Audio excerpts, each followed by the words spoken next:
into the root of the mind. In that process, you can experience so much reality.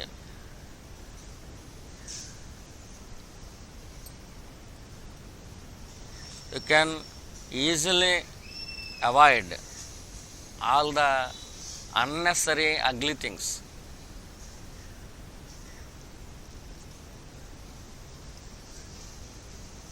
Suppose you have an enemy. If you do self-inquiry, after some days or after some months, you will never notice your enemy.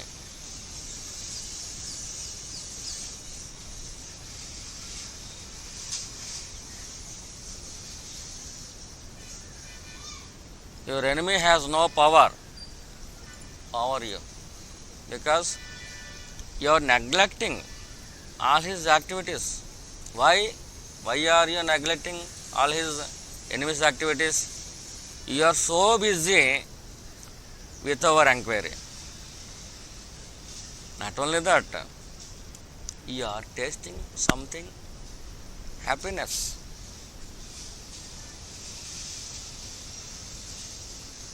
While doing sadhana, you are tasting something happiness, which is not worldly. It is not worldly. We cannot compare any worldly happiness to that independent happiness. There is nothing to compare. Independent happiness is very good, beautiful, very pleasant. There are no words to describe it. Words cannot describe it. Because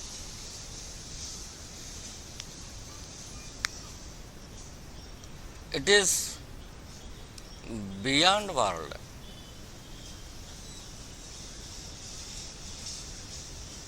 How can you describe the experience of beyond world to the worldly people?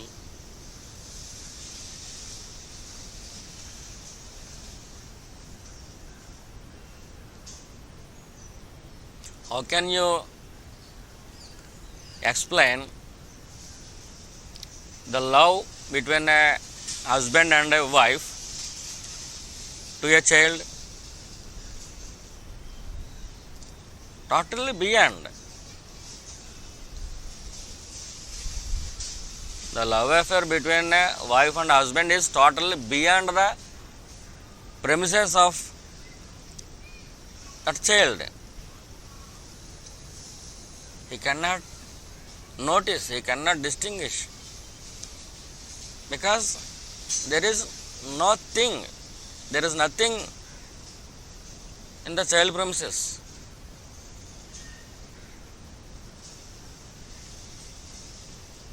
Similarly, how can you explain your unworldly happiness to worldly people?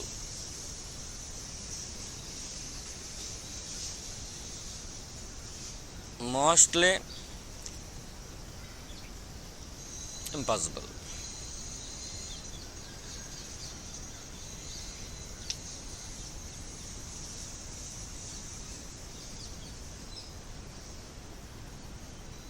You are that experiencer without any experiencer. You are that experience, not experiencer. You are that experience without any experiencer. Even now, there is no experiencer. You find only experience. Even now, right now.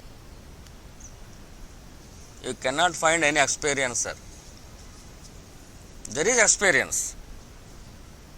There is experience. It's okay. You can never find any experiencer. Even now.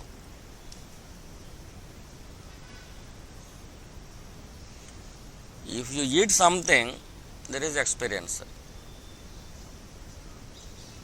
While eating, if you say, who is this experiencer, who is tasting, this is the path of enquiry. Enquiry doesn't mean sitting silently for half an hour or 1 hour. You should include all your life. Suppose you are tasting something, then ask your own self, who is this experiencer, who is tasting, who is this taster, where is he? While eating it, ask.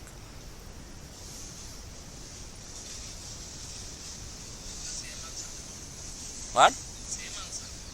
Same?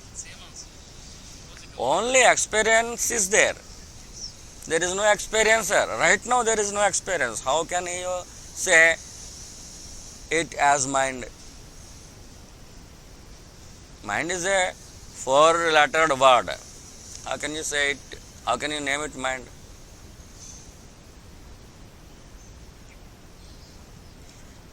Is there any misery? Only experience is there. In our experience, where there is no experiencer, there is no misery. As long as you stay there as simple experience, there is no misery.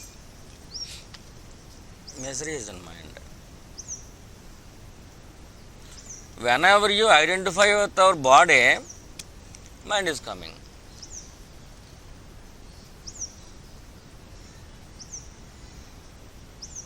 Don't bother. Whenever the mind is coming, simply be aware, who am I? Stay there. You will not find any mind there.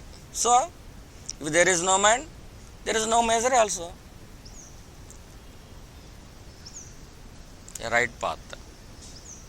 Without any fear. If there is mind, fear is there. You are not facing your mind right now. Not only now, when you face any fear, directly see it. From where this fear is coming? To whom? For me. Who am I? If you ask, who am I? A simple experience is there. A simple presence is there. There is no mind. Then where is the fear? Fear will cease, diminish, slowly and slowly.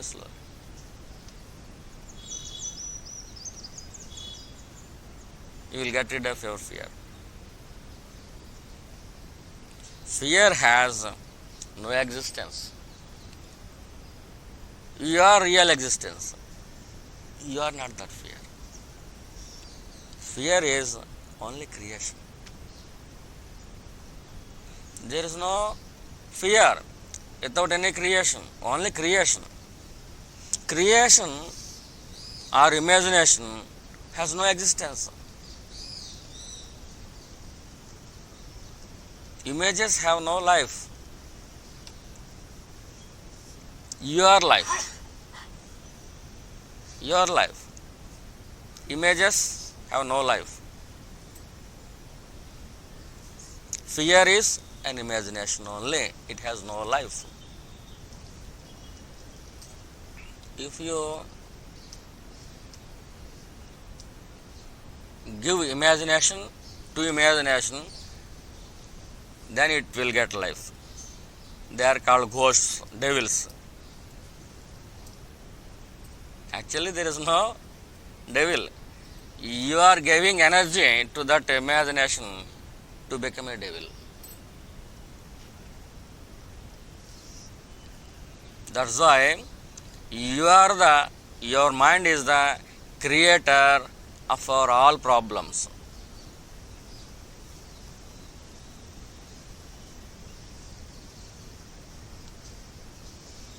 Your mind is giving energy to that fear,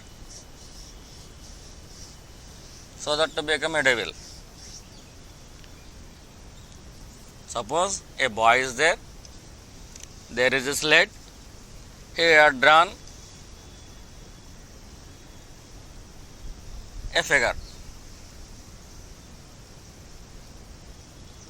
Suddenly he sees it and fears it. Oh mummy, there is devil on my slate. Mummy came. My boy, where is the devil? Oh, on my slate. Who draws it? I draws it. I drawn it.